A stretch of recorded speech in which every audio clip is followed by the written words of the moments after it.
ಮಧ್ಯಪ್ರಾಚ್ಯದ ಯುದ್ಧದ ಎಫೆಕ್ಟ್ ದೇಶದಲ್ಲಿ ಸಂಕಷ್ಟ ತಂದಿಟ್ಟಿದೆ. ಅಡುಗೆಗೆ ಸಿಲಿಂಡರ್ಗಳು ಸಿಗ್ತಿಲ್ಲ, ಹೋಟೆಲ್ಗಳು ಬಂದ್ ಆಗಿವೆ. ಈಗ ನೋಡಿದ್ರೆ ಆಟೋಗಳಿಗೂ ಗ್ಯಾಸ್ ಸಿಗ್ತಿಲ್ಲ. ಇದನ್ನೇ ಬಂಡವಾಳ ಮಾಡಿಕೊಂಡವರು ಸುಲಿಗೆನೂ ಮಾಡ್ತಿದ್ದಾರೆ. ಹೀಗಿದ್ರೂ ಅಧಿಕಾರಿಗಳು ಮಾತ್ರ ಕೈಕಟ್ಟಿ ಕೂತಿದ್ದಾರೆ. ಇನ್ನೊಂದು ಕಡೆ ಪ್ರಧಾನಿ ಮೋದಿ ದೇಶದ ಜನತೆ ಒಗ್ಗಟ್ಟಾಗಿರಬೇಕು ಅಂತ ಹೇಳಿದರು. ಆರ್ಎಸ್ಎಸ್ ಮುಖ್ಯಸ್ಥ ಮೋಹನ್ ಭಾಗವತ್ ವರ್ಷಗಳಾದರೂ ಈ ಯುದ್ಧ ನಿಲ್ಲೋ ಲಕ್ಷಣಗಳಿಲ್ಲ ಅಂತ ಹೇಳಿಕೆ ಕೊಟ್ಟಿದ್ದಾರೆ.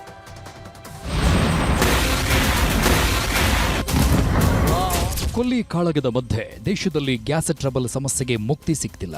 ಕರ್ನಾಟಕದಲ್ಲಂತೂ ಎಲ್ಪಿಜಿ ಸಿಲಿಂಡರ್ ಸಮಸ್ಯೆಯಿಂದ ಜನ ನಲುಗಿ ಹೋಗ್ತಿದ್ದಾರೆ. ಕೇಂದ್ರ ಸರ್ಕಾರ ಜನರಿಗೆ ಸಮಸ್ಯೆ ಆಗ್ತಿಲ್ಲ ಅಂತಿದೆ. ಆದರೆ ಏಜೆನ್ಸಿಗಳ ಕಳ್ಳಾಟ, ಅಧಿಕಾರಿಗಳ ಎಡವಟ್ಟಿಗೆ ಈಗಲೂ ಜನ ಸಿಲಿಂಡರ್ಗಳಿಗಾಗಿ ಕ್ಯೂ ನಿಲ್ತಿದ್ದಾರೆ. ಇದರ ಮಧ್ಯೆನೇ ಆಟೋ ಚಾಲಕರಿಗೂ ಸಿಎನ್ಜಿ ಸಮಸ್ಯೆ ಶುರುವಾಗಿದೆ. ಪ್ರತಿ ಸಾರಿ ರೇಟ್ ಹೆಚ್ಚಿಗೆ ಆಗ್ತಾನೆ ಸರ್, ಕಡಿಮೆ ಆಗ್ತಾ ಇಲ್ಲ ಸರ್. ಹೀಗೆ ಮಾಡಿದ್ರೆ ಆಟೋ ಚಾಲಕರ ಪರಿಸ್ಥಿತಿ ಹೆಂಗೆ? ಗ್ಯಾಸ್ ಇದ್ರೆ ಬಾಡಿಗೆ ಹೊಡಿತೀರಾ, ಗ್ಯಾಸ್ ಇಲ್ಲದ್ರೆ ಬಾಡಿಗೆಯಲ್ಲಿ ಹೊಡಿತೀರಿ. 25 ರೂಪಾಯಿ ಒಂದು ಲೀಟರ್ ಗ್ಯಾಸ್ ರೈಟ್ ಅಂತಂದ್ರೆ ಯಾವ ಪರಿಸ್ಥಿತಿ ಹೆಂಗೆ ಜೀವನ ನಡೆಸೋದು ಇವಾಗ? ಬೆಂಗಳೂರಲ್ಲಿ ಆಟೋಗಳನ್ನೇ ನಂಬಿ ಬದುಕು ಸಾಗಿಸ್ತಾ ಇದ್ದವರಿಗೆ ಸಿಎನ್ಜಿ ಪ್ರಾಬ್ಲಮ್ ಶುರುವಾಗಿದೆ. ಶೇಷಾದ್ರಿಪುರಂ ರಸ್ತೆಯ ಟೋಟಲ್ ಗ್ಯಾಸ್, ಗೋ ಗ್ಯಾಸ್, ಸೂಪರ್ ಗ್ಯಾಸ್ ಬಂಕ್ಗಳು ಬಂದ್ ಆಗಿದೆ. ಎಲ್ಪಿಜಿ ಕೊರತೆಯಿಂದ ಸಿಎನ್ಜಿ ಬಂಕ್ಗಳನ್ನು ಬಂದ್ ಮಾಡಲಾಗಿದೆ. ಇವಾಗ 60 ರೂಪೀಸ್ ಇದ್ದಿದ್ದು ಇವಾಗ 85 ಮಾಡಿದ್ದಾರೆ. ಇವಾಗ ನಮ್ಮ ಪರಿಸ್ಥಿತಿ ಹೆಂಗೆ ಸರ್?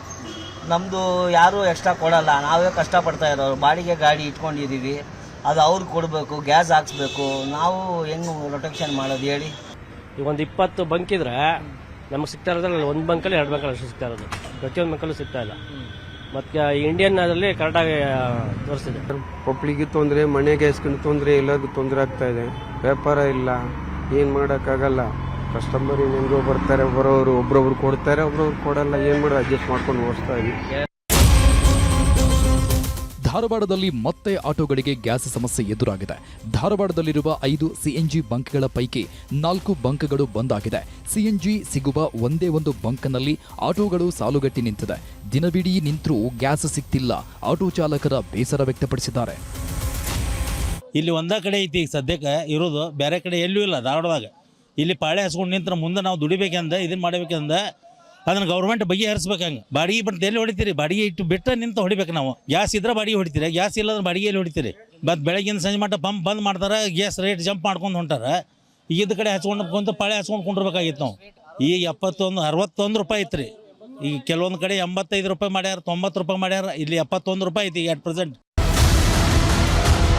ಮಧ್ಯಪ್ರಾಚ್ಯದಲ್ಲಿ ನಿರಂತರ ಯುದ್ಧ ಹಿನ್ನೆಲೆ ಕಲಬುರಗಿಯಲ್ಲಿ ಎಲ್ಪಿಜಿಗಾಗಿ ಪರದಾಟ ಮುಂದುವರೆದಿದೆ.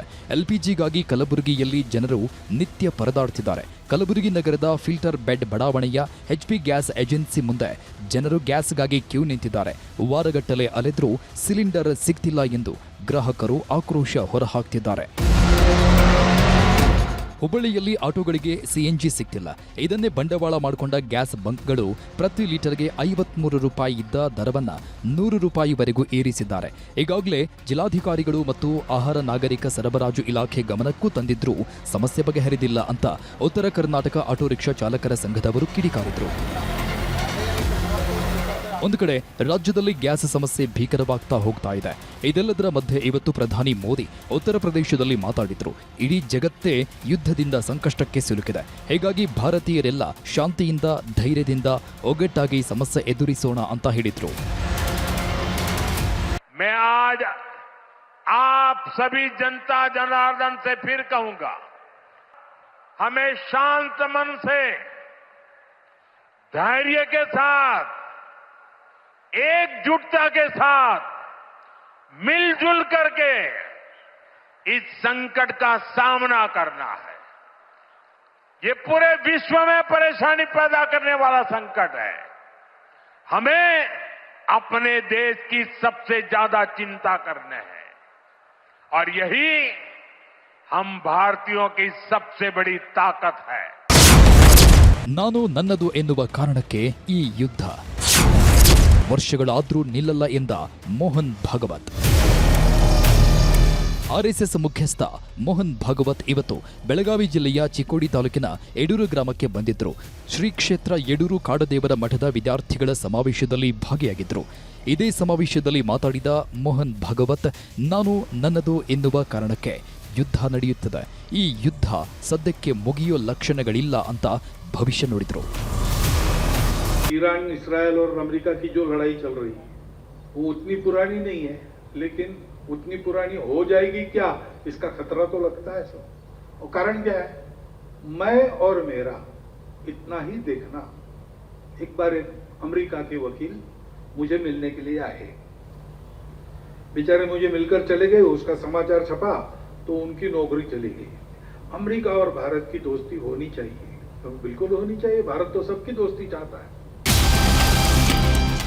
ಇರಾನ್ ಇಸ್ರೇಲ್ ಯುದ್ಧ ಯಾವಾಗ ಮುಗಿಯುತ್ತೋ ಗೊತ್ತಿಲ್ಲ.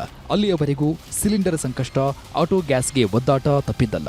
ಜಗತ್ತಿನ ಅನೇಕ ದೇಶಗಳಲ್ಲಿ ಈಗಾಗಲೇ ಪೆಟ್ರೋಲ್, ಡೀಸೆಲ್ ಬೆಲೆನೂ ಏರಿಸಿದ್ದಾರೆ. ಆದರೆ ಭಾರತದಲ್ಲಿ ಸಮಸ್ಯೆ ಇದ್ರೂ ಸರ್ಕಾರ ಯಾವುದೇ ಬೆಲೆ ಏರಿಕೆ ಮಾಡಿಲ್ಲ. ಆದರೂ ಏಜೆನ್ಸಿಗಳು, ಬಂಕ್ಗಳೇ ಬೆಲೆ ಏರಿಕೆ ಮಾಡಿಕೊಂಡು ದಂಧೆ ಶುರು ಮಾಡಿದ್ದಾರೆ. ಇದಕ್ಕೆ ಅಧಿಕಾರಿಗಳು ಕಡಿವಾಣ ಹಾಕೋ ಕೆಲಸ ಮಾಡ್ತಿಲ್ಲ ಅನ್ನೋದೇ ಬೇಸರ. Bureau report, news 18.